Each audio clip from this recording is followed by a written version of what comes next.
Septième homélie de saint Jean Chrysostome sur l'évangile de saint Matthieu. Cette homélie va parler des signes qui marquèrent la venue de Jésus-Christ, qu'il sortit de Bethléem et que quelques-uns ont l'audace d'appliquer cet oracle à Zorobabel. Vive réfutation de cette erreur sera faite, évidemment. Cette homélie parlera aussi de l'aveuglement et de l'inconséquence d'Hérode, et de la sortie contre Marcion, Paul de Samosate et les Juifs. Ainsi l'homélie parlera de comment doit-on aller à la Sainte Communion et que les préceptes de l'Évangile sont communs à tous.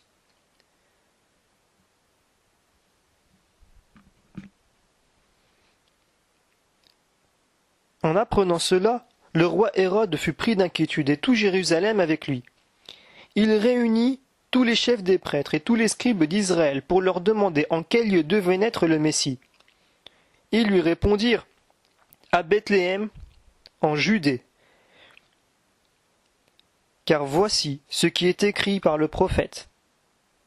Et toi, Bethléem, en Judée, tu n'es certes pas le dernier parmi les chefs-lieux de Judée, car de toi sortira un chef qui sera le berger d'Israël, mon peuple. » Alors Hérode convoqua les mages en secret pour leur faire préciser à quelle date l'étoile était apparue, puis il les envoya à Bethléem, en leur disant « Allez-vous renseigner avec précision sur l'enfant, et quand vous l'aurez trouvé, avertissez-moi pour que j'aille moi aussi me prosterner devant lui. » Sur ces paroles du roi, ils partirent, et voilà que l'étoile qu'ils avaient vue se lever les précédait. Elle vint s'arrêter au-dessus du lieu où se trouvait l'enfant. Quand ils virent l'étoile, ils éprouvèrent une très grande joie. En entrant dans la maison, ils virent l'enfant, avec Marie, sa mère, et tombant à genoux, ils se prosterna devant lui. Ils ouvrirent leur coffret et lui offrirent leurs présents, de l'or, de l'encens et de la myrrhe. Évangile de saint Matthieu, chapitre 2, versets 4 à 12. Voyez-vous, mes frères, comment dans toute cette histoire tourne à la condamnation des Juifs, tant qu'ils n'ont pas encore vu Jésus-Christ. Tant que l'envie ne s'est pas emparée d'eux, ils rapportent fidèlement ce que le prophète en avait prédit. Et lorsqu'ils ont vu, depuis sa gloire, établie par ses miracles, l'envie dont ils ont été prévenus leur a fait trahir la vérité. Mais plus elle a rencontré d'obstacles, plus elle s'est élevée, et les persécutions n'ont servi qu'à la propager. Cependant, admirez ici un étonnement, un étonnant effet de la sagesse de Dieu. On voit les Juifs et ces étrangers s'instruire mutuellement les uns les autres. Les Juifs apprennent des mages qu'une étoile avait annoncé le Messie dans leur pays. Et les mages apprennent des Juifs que celui que cette étoile annonçait avait été longtemps auparavant prédit par les prophètes. Cette exacte information d'Hérode est cause que les uns et les autres connaissent plus clairement la vérité. Ceux mêmes qui la combattaient sont forcés malgré eux de lire les Écritures qui la démontrent, et d'interpréter les prophéties, quoiqu'ils ne l'aient fait qu'imparfaitement. Car, après avoir dit que Jésus naîtrait dans Bethléem, et que d'elle sortirait le pasteur d'Israël, ils suppriment, pour flatter Hérode, ces paroles que le prophète ajoute. Il sortira dès le commencement des jours de l'éternité. Michée, chapitre 5, verset 2. Vous me direz peut-être, puisque le Messie devait sortir de Bethléem, pourquoi demeure-t-il dans Nazareth, un peu après sa naissance, et jette-t-il ainsi quelques obscurités sur les prophéties? Je vous réponds que ce n'était point obscurcir la vérité, mais que c'était au contraire la découvrir davantage. En effet, s'il est né à Bethléem, quoique ordinairement sa mère demeura à Nazareth, n'est-ce pas un signe de l'action mystérieuse de la divine providence? C'est pourquoi il ne quitte point Bethléem aussitôt après qu'il est né, mais il y demeure 40 jours, afin de donner à ceux qui voudraient en prendre la peine la faculté de faire à son sujet une enquête exacte et complète. Il y avait plusieurs raisons qui devaient porter les Juifs à cette recherche, s'ils eussent voulu s'y appliquer. Lorsque les mages arrivent, toute la ville et le roi même est frappé d'étonnement. On consulte les prophètes, on assemble les docteurs de la loi, sans compter beaucoup d'autres faits encore, que saint Luc rapporte très exactement. Comme ce qu'il dit d'Anne, de Siméon, de Zacharie, des anges et des pasteurs, toute chose qui pouvait suffire à des personnes un peu curieuses, pour leur donner occasion de connaître ce qui se passait.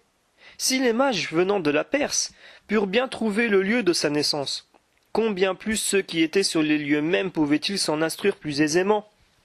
Il se découvre donc aussitôt, après sa naissance, par plusieurs miracles, mais parce qu'il ferme les yeux pour ne pas les voir. Le Sauveur se cache quelque temps, afin de se produire ensuite d'une manière plus éclatante. Ce ne seront plus alors les mages, ni l'étoile, ce sera son Père même qui le révélera, et l'annoncera sur le fleuve du Jourdain. Le Saint-Esprit descendra sur sa tête lorsqu'il sera baptisé, et il lui rendra témoignage par une voix qui viendra du ciel. Jean, son précurseur, le publiera dans toute la Judée à haute voix. Et le bruit de sa prédication remplira le désert, comme les lieux habités. Ces miracles lui rendront témoignage. Et la terre, la mer, et toutes les créatures élèveront leur voix pour faire connaître sa grandeur. Ce n'est pas qu'au temps même de sa naissance, il n'ait fait assez de miracles pour découvrir qui il était.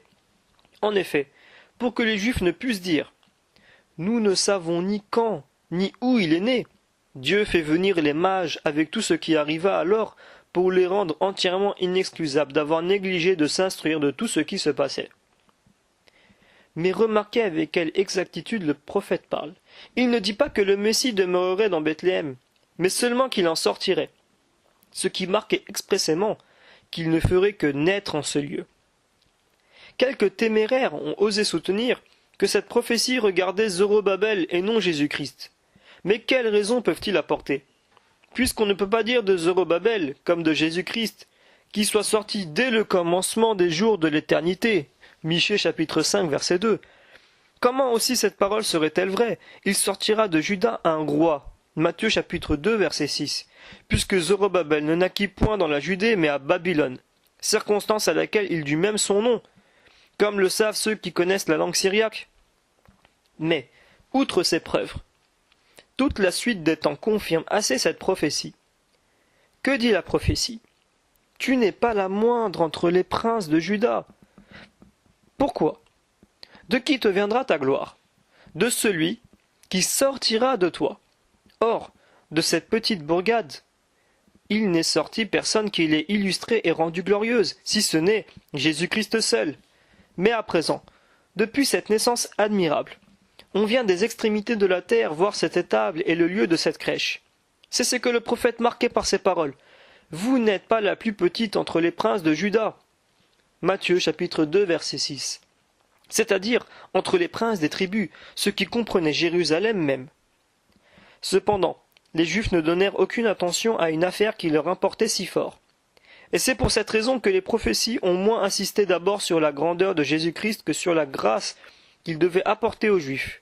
Lorsqu'il était encore dans le sein de la Vierge, l'ange dit à Joseph, « Vous le nommerez Jésus, parce que ce sera lui qui sauvera son peuple de ses péchés. » Les mages de même ne demandent point où était né le Fils de Dieu, mais le roi des Juifs.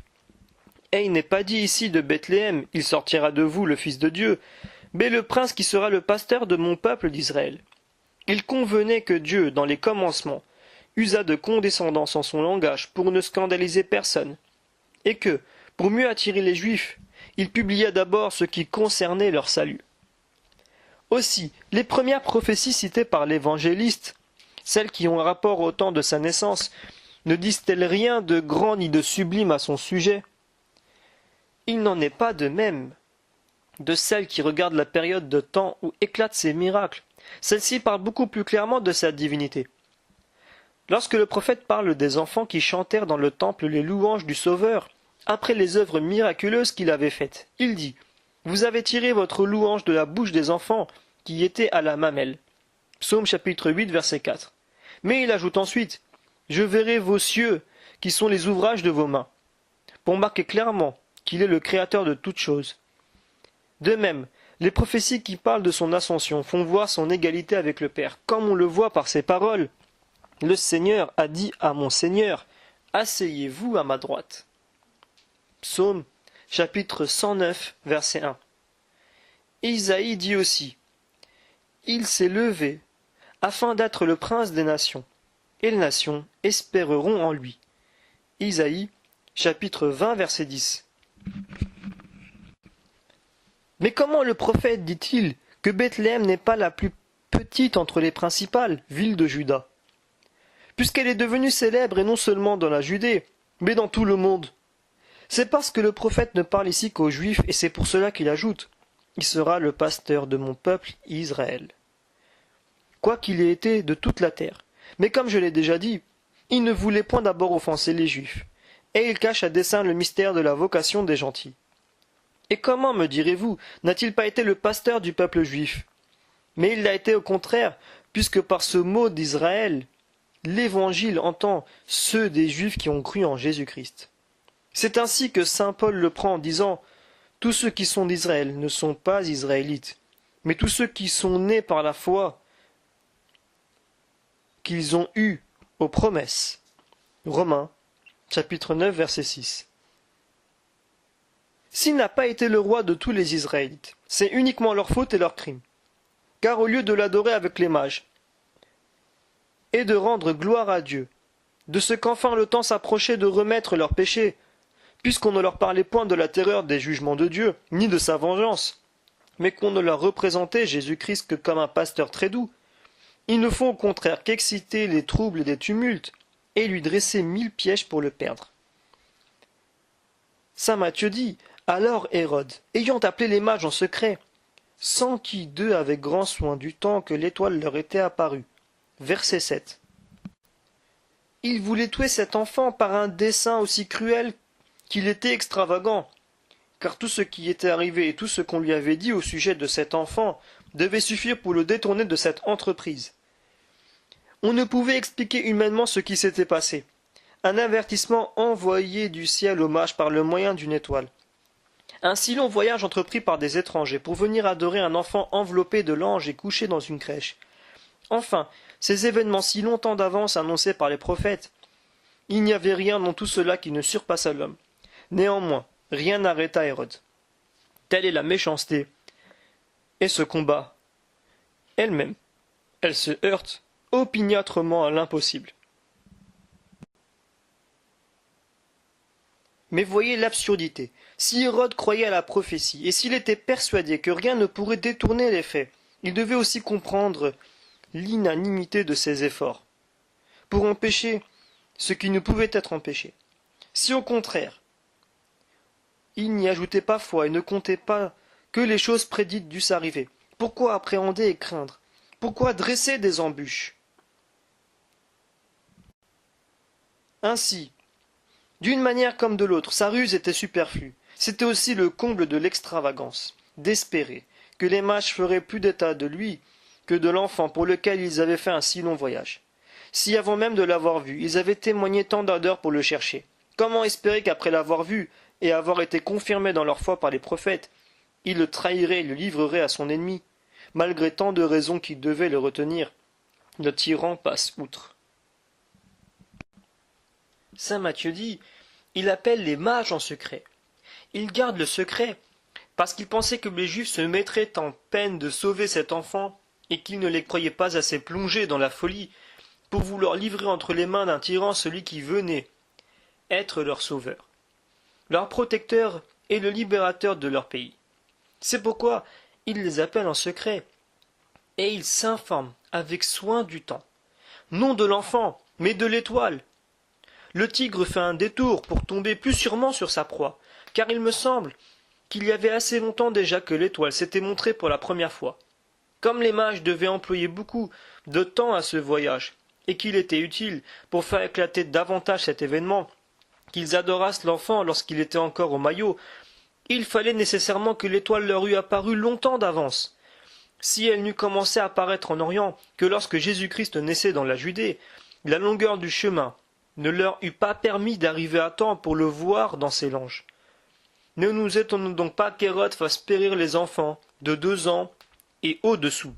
D'ailleurs, la fureur et la crainte dont il était agité le portaient, pour plus de sûreté, à ajouter encore au temps indiqué par les mages, afin que nul enfant de cet âge ne pût lui échapper. Saint Matthieu dit, et les envoyant à Bethléem, il leur dit, allez, informez-vous exactement de cet enfant, et lorsque vous l'aurez trouvé, faites-le moi savoir, afin que j'aille aussi l'adorer. Verset 8. Voyez la déraison.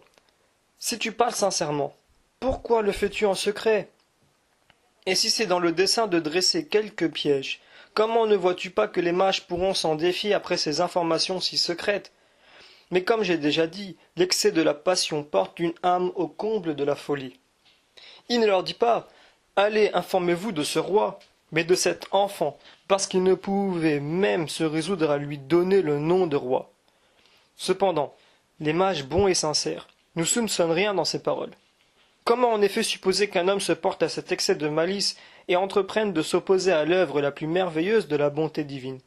Ils sortent de devant Hérode sans penser à rien de mal, jugeant, par leur propre sincérité, de celle des autres. Saint Matthieu nous dit « Ils partirent donc après ces paroles du roi, et aussitôt qu'ils avaient vu en Orient, commença d'aller devant eux, jusqu'à ce que, étant arrivé sur le lieu où était l'enfant, et s'y arrêta. » Verset 9. Elle ne s'était cachée qu'afin de priver de ce guide, ils fussent forcés d'interroger les Juifs et de publier ainsi cette naissance devant tout le monde. Dès qu'ils eurent interrogé les Juifs, et que ceux-ci les ont instruits, l'étoile reparaît aussitôt. Admirez, je vous prie, la conduite de Dieu en cette rencontre. Aussitôt qu'ils cessent d'être conduits par l'étoile, les Juifs ne reçoivent avec leur roi et leur rapportent les prophéties qui parlaient de cet enfant.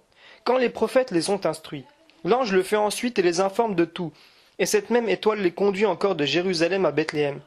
De nouveau, elle fait route avec eux pour nous faire croire, en effet, encore, et nous faire comprendre qu'elle n'est point une étoile ordinaire. De quelle autre, en effet, a-t-on remarqué rien de pareil? Elle ne luisait pas simplement comme les autres, mais elle allait devant les mages et les conduisait en plein midi. Mais quelle nécessité, dites-vous, avait-il de cette étoile, puisqu'il savait déjà le lieu de la naissance de Jésus-Christ? Ce n'était plus pour apprendre simplement la ville, mais pour avoir en particulier le lieu où pouvait être cet enfant. Car la maison où il était n'avait rien de grand, et sa mère n'avait rien qui attirât les regards et l'attention. Il fallait donc que l'étoile s'arrêtât sur le toit de la maison. C'est pourquoi il la revoit en sortant de Jérusalem, et elle ne s'arrête plus, qu'elle ne soit arrivée sur les tables et qu'elle n'ait ajouté un miracle à un miracle, le miracle de l'adoration des mages, au miracle des mages guidés par une étoile. Ce double miracle me paraît si grand qu'il devait, me semble-t-il, attirer à Jésus-Christ des âmes de pierre. Si les mages eussent dit qu'ils avaient appris cette naissance des prophètes, ou que les anges le leur avaient annoncé, on ne les aurait pas crus. Mais l'apparition d'une étoile dans le ciel était un prodige capable de fermer la bouche aux plus imprudents.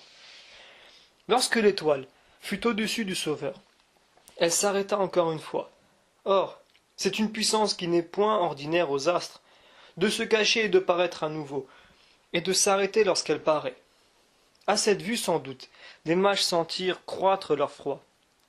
Ils se réjouirent d'avoir enfin trouvé celui qu'ils avaient tant cherché, d'avoir été les prédicateurs de la vérité, et de n'avoir pas entrepris inutilement un si long voyage. Et cette joie naissait de l'amour dont ils brûlaient pour le Christ. L'étoile s'arrêta sur la tête de l'enfant pour apprendre qu'il était le Fils de Dieu. Elle porte à l'adorer, non de simples étrangers, mais les plus sages d'entre eux. Ainsi vous voyez avec combien de raisons l'étoile leur apparut de nouveau, puisqu'ils ont eu besoin d'elle, après même le témoignage des prophètes et les instructions qu'ils avaient reçues des scribes et des princes des prêtres. Que l'hérétique Marcion, que l'impie Paul de Samosate rougissent, eux qui n'ont pas voulu reconnaître ce qu'ont vu les mages, ces premiers pères de l'Église. Car je ne rougis point de les appeler de la sorte. Que Marcion soit couvert de honte en voyant un Dieu adoré en sa chair, et que l'impie Paul soit confondu en voyant adorer comme Dieu celui qui ne croit qu'un homme. Les anges de la crèche font assez voir qu'il est homme, mais l'adoration que les mages lui rendent fait voir qu'il est plus qu'un homme. Il montre assez qu'il est Dieu, en lui offrant, dans son enfance même, des présents qu'on ne peut offrir qu'à Dieu. Que les Juifs rougissent aussi avec eux, en voyant que des barbares et des mages les devancent, et qu'ils n'ont même pas assez de foi pour les suivre. Mais ce qui se passait alors était une figure de l'avenir, qui marquait que les gentils préviendraient dans la foi le peuple juif. Pourquoi donc, me direz-vous, Jésus-Christ n'a-t-il pas d'abord dit à ses apôtres « Allez enseigner toutes les nations » en Matthieu chapitre 28 verset 19, et qu'il réserve ce commandement à la fin de sa vie? C'est parce que ce qui est arrivé aux mages était, comme j'ai dit, une prédiction de l'avenir. Il était plus juste que ce fût d'abord le peuple juif qui embrassa la foi de Jésus-Christ. Mais ce peuple, ayant volontairement renoncé à la grâce qui lui était offerte, Dieu a changé l'ordre des choses. Ce n'était pas sans doute l'ordre le plus naturel que les mages adorassent Jésus-Christ avant les Juifs. Que des hommes si éloignés prévinssent ceux qui avaient cet enfant au milieu d'eux, et que des étrangers qui n'avaient rien entendu de ces mystères eussent l'avantage sur ceux qui avaient été nourris dans la connaissance des prophètes. Mais parce qu'ils n'ont pas connu le trésor qu'ils avaient reçu de Dieu, les Perses le leur ont ravi au milieu de Jérusalem. C'est ce que dit saint Paul, et c'est leur reproche qu'il leur fait. C'était à vous, dit-il, qu'on devait annoncer d'abord la parole de Dieu, mais puisque vous vous en êtes jugés indignes, nous tournons vers les gentils. Actes chapitre 13, verset 46.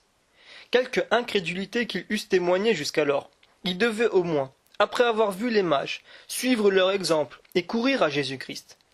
Mais ils ne l'ont pas voulu, et les mages les préviennent et se hâtèrent d'aller au Sauveur, pendant que les apôtres sont assoupis d'un profond sommeil. Suivons donc nous autres les mages, quittons le pays barbare de nos mauvaises habitudes et faisons un long voyage pour voir Jésus-Christ, puisque si les mages n'eussent fait un si long chemin, ils n'auraient jamais eu ce bonheur. Séparons-nous de tous les embarras de la terre. Tant que les mages demeurèrent dans la Perse, ils ne virent qu'une étoile, mais lorsqu'ils l'eurent quittée, ils méritèrent de voir le soleil même de justice. Et l'un peut dire que cette étoile ne leur eut pas pour longtemps, s'ils ne fussent sortis promptement de leur pays. Levons-nous, nous aussi, et quand toute la terre serait en trouble, hâtons-nous d'aller à la maison de cet enfant. Quand les rois, quand les peuples, quand les tyrans voudraient nous en couper le chemin, ne laissons point éteindre notre ardeur par ces obstacles, puisque c'est ainsi que nous les vaincrons. Si les mages n'eussent été constants jusqu'à la fin et n'eussent vu l'enfant, ils n'auraient point évité les maux dont ils étaient menacés par Hérode. Ils sont environnés de craintes, de périls et de troubles, avant que d'adorer l'enfant, mais aussitôt après qu'ils ont dans la paix et dans le calme. Ce n'est plus une étoile qui les instruit, mais un ange qui leur parle, parce qu'ils étaient devenus prêtres, en adorant Jésus-Christ, et en lui offrant leurs dons. Quittez aussi vous-même le peuple juif, quittez cette ville troublée, ce tyran altéré de sang et tout ce vain éclat du siècle, pour courir à Bethléem, à cette maison du pain céleste et spirituel. Quand vous ne seriez qu'un berger, si vous vous hâtez d'aller à cette étable, vous y verrez l'enfant. Mais quand vous seriez roi, si vous n'y venez, votre pourpre ne pourra vous sauver. Quand vous seriez étranger et barbare comme les mages, rien ne vous empêchera de voir l'enfant, pourvu que vous veniez pour adorer le Fils de Dieu et non pour fouler aux pieds, comme dit saint Paul, et que vous vous présentiez devant lui avec frayeur et avec joie, deux choses qui peuvent fort bien s'allier ensemble. Mais gardez-vous de ressembler à Hérode, et en disant comme lui, que vous viendrez l'adorer, de venir en effet pour le tuer. Tous ceux qui approchent indignement des sacrés mystères se rendent semblables à ce tyran. Celui qui mange indignement ce pain, dit saint Paul, est coupable du corps et du sang du Seigneur. 1 Corinthiens chapitre 2 verset 27. Car ils ont en eux-mêmes un tyran qui est encore plus méchant qu'Hérode, et plus ennemi de la gloire et du royaume de Jésus-Christ. C'est le démon de l'avarice. Ce tyran veut seul régner dans notre âme, et envoie ses sujets pour adorer Jésus-Christ en apparence, et pour le tuer en effet. Craignons donc aussi nous-mêmes d'être en apparence les adorateurs de Dieu, et d'être en effet dans une disposition toute contraire. Renonçons à tout lorsque nous allons adorer Jésus-Christ. Si nous avons de l'or, offrons-le lui plutôt que de le cacher en terre. Si les mages lui en présentèrent alors simplement, par honneur et comme par hommage, que deviendriez-vous si vous lui en refusez lorsqu'il est pauvre? Si ces hommes font un si long voyage pour venir adorer l'enfant, quelle excuse peut-il vous rester de refuser de faire 3 pas pour aller visiter un malade ou pour aller visiter quelqu'un en prison? Nos ennemis même nous font compassion lorsqu'ils sont malades ou captifs. Vous n'en avez point de votre Seigneur, qui vous a fait tant de grâce. Lorsque vous le voyez en cet état, les mages lui donnèrent de l'or. et vous avez peine même à lui donner du pain. Lorsqu'ils virent l'étoile, ils furent ravis de joie. Et vous voyez Jésus-Christ devant vous, sans habit et sans retraite, et vous n'en êtes point touché. Qui de vous, après avoir reçu de si grandes grâces du Seigneur, a fait pour lui un aussi long chemin que ces étrangers et ces barbares, qui étaient en effet plus sages que les sages mêmes? Mais que dis-je, un aussi long chemin? La plupart des femmes aujourd'hui sont dans une si grande mollesse qu'elles ne peuvent faire 3 pas pour venir l'adorer sur cette crèche sacrée de l'autel sans se faire traîner par des mules. Les autres, qui n'épargnent pas leurs pas, préfèrent néanmoins les affaires de ce siècle à celles de leur salut, et le théâtre à l'église. Quoi? Les mages font un voyage si pénible avant d'avoir vu Jésus-Christ, et vous ne voulez pas les imiter après même que vous l'ayez vu? Vous le quittez aussitôt pour courir au spectacle, car je ne crains pas de vous parler encore sur ce sujet. Vous quittez Jésus-Christ que vous voyez dans cette crèche pour aller voir des femmes impudiques sur le théâtre. Quels supplices sont assez grands pour punir un si grand excès? Dites-moi, je vous prie, si quelqu'un vous offrait de vous mener au palais du roi, et de vous faire voir le roi sur son trône, aimeriez-vous aller alors au théâtre? D'ailleurs, que gagnerez-vous à ces spectacles? Ici, au contraire, vous trouvez une source de feu, source spirituelle qui jaillit de l'autel. Et néanmoins, vous ne craignez point de la quitter pour courir au théâtre, voir des femmes qui nagent, et pour être témoin de cette infamie publique dont on déshonore la nature. Jésus-Christ est ici présent. Il est assis proche de cette fontaine céleste pour parler non à une femme seule, comme autrefois à la Samaritaine, mais à tout un peuple. Et peut-être qu'il n'y est que pour une seule personne, puisqu'on ne se met point en peine de venir le voir. Quelques-uns viennent, mais de corps seulement, et les autres ne viennent pas même de cette manière. Cependant Jésus-Christ ne se retire point. Il demeure, et ne cesse point de nous demander à boire, non de l'eau, mais votre sanctification dont il est altéré. Car il est ici pour donner aux saints les choses saintes. Il ne nous présente point de cette divine source une eau corruptible à boire, mais son sang vivant, qui est en même temps le symbole de sa mort et la cause de notre vie. Cependant, vous quittez cette source du sang divin et ce breuvage terrible pour voir dans une même eau une prostituée qui nage, et votre âme qui se noie et périt malheureusement. Car cette eau est une mer d'impudicité, où se perdent tous les jours non les corps mais les âmes. Ces femmes se jouent dans ces eaux, et vous périssez en les regardant. Ce sont là les pièges du démon. Il submerge dans ces eaux non seulement ceux qui y descendent, mais encore plus ceux qui sont au-dessus pour voir ce spectacle. Ils périssent là plus cruellement qu'autrefois. Pharaon, dans la mer Rouge. Lorsque les chevaux et les cavaliers, comme dit l'Écriture, furent ensevelis dans les eaux. Exode chapitre 15, verset 1. Si les âmes étaient visibles, je vous les ferais voir mortes sur les eaux, comme on y vit alors le corps des Égyptiens. Mais ce qui est plus déplorable, c'est qu'on fait passer cette peste pour un divertissement et qu'on appelle cet abîme de perdition une mer de volupté. On se sauvera plus aisément de fourre les écueils de la mer Égée et de la mer Tyrrhénienne que des périls de ces spectacles. Le démon d'abord inquiète les esprits toute la nuit par l'attente, puis leur faisons voir ce qu'ils avaient tant désiré. Il les enchaîne et les emmène tous comme captifs. Ne croyez pas que vous soyez sans crime, parce que vous n'avez point approché de ces personnes infâmes. Tout le mal a été consommé dans la disposition de la volonté. S'il importait, vous possédez déjà. Vous avez mis de l'huile dans sa flamme. Que si vous avez pu voir ces choses sans en recevoir de l'impression, vous en êtes encore plus coupable, parce que vous êtes devenu un sujet de scandale et de chute pour les autres, en les invitant à ces spectacles par votre exemple, et en y souillant en même temps vos yeux et votre âme. Mais ce n'est pas assez de vous voir montrer vos plaies. Voyons maintenant le moyen de les guérir. Où chercherons-nous des remèdes à ce mal?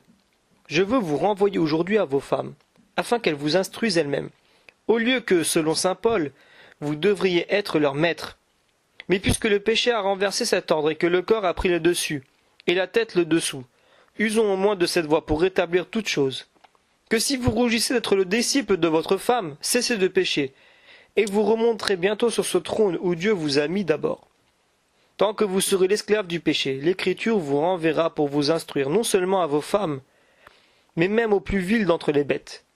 En effet, l'Écriture ne craint pas d'envoyer l'homme, quoique honoré de la raison, à l'école de la fourmi. S'il y a du désordre en cela, Ce n'est pas la faute de l'Écriture, mais de l'homme qui a dégénéré de sa grandeur. C'est donc pour suivre cet exemple que nous vous rendons les disciples de vos femmes. Et si vous méprisez leur instruction, nous vous renverrons à l'école même des bêtes. Et nous vous ferons voir combien d'animaux dans l'air, sur la mer et sur la terre, sont beaucoup plus chastes et réservés que vous n'êtes. Si cette comparaison vous fait rougir, rentrez en vous-même et que le souvenir de ce que vous êtes, que la frayeur de cet abîme de l'enfer et de ce fleuve de feu vous fasse renoncer pour jamais aux eaux meurtrières du théâtre.